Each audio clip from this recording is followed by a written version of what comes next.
In addition to the moral and political debates over abortion access, there is an economic argument too. For people living in states without access to abortions, the financial consequences can be long lasting. My colleague Ali Rogin has more. The legalization of abortion in the 1970s had a dramatic effect on when and under what circumstances women become mothers. A large body of research over the 50 years since has shown how unwanted pregnancies can affect women's education, employment, and earning prospects. Caitlin Knowles-Myers, an economist at Middlebury College, joins us to discuss what we know about the economic effects of limiting access to abortion. Caitlin, thank you so much for joining us.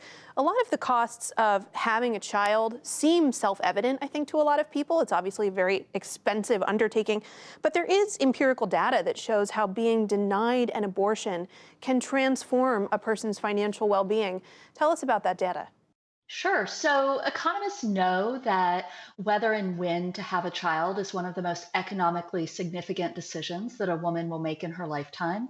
And we also know that women who are seeking abortions tend to be disproportionately at vulnerable moments in their lives. They are disproportionately low income. Most of them are already parenting. Many of them are experiencing disruptive life events like being behind on the rent or losing a job. One really influential study, the Turnaway study, followed hundreds of women who were seeking abortions. And some of these women were arriving at abortion providers just past the gestational age cutoff to obtain the abortion and were turned away from the provider as a result. And they saw that for the months and years leading up to that pivotal moment in their lives, all of these women had very similar financial circumstances.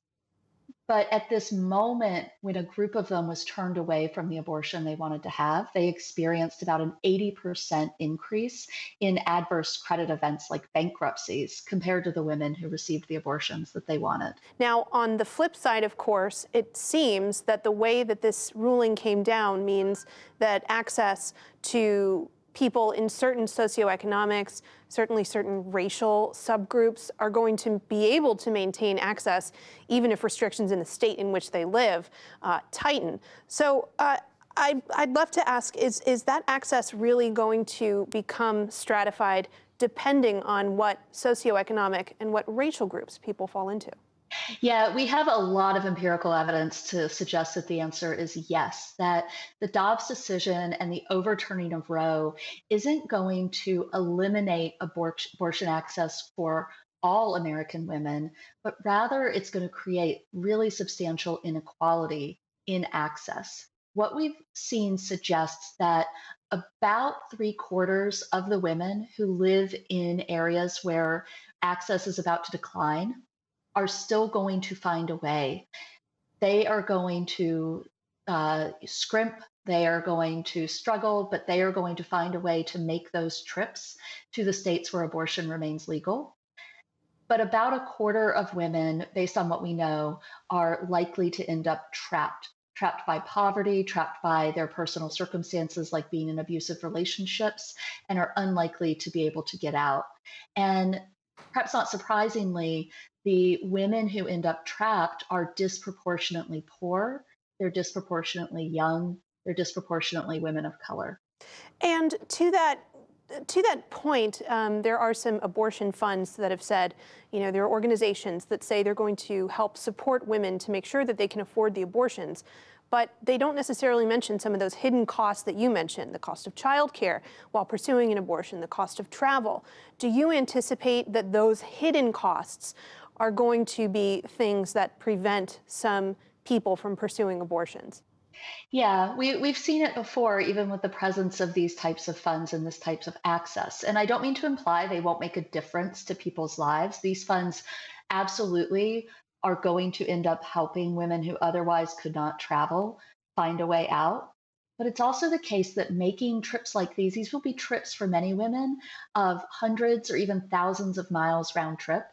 And many of these are women who have a hard time often taking time off work, who are living on the financial margins, who are having trouble finding childcare for their children. And so there are so many of these hidden costs that it seems quite likely that a large number of women will, despite access to these types of resources, still struggle to find a way out.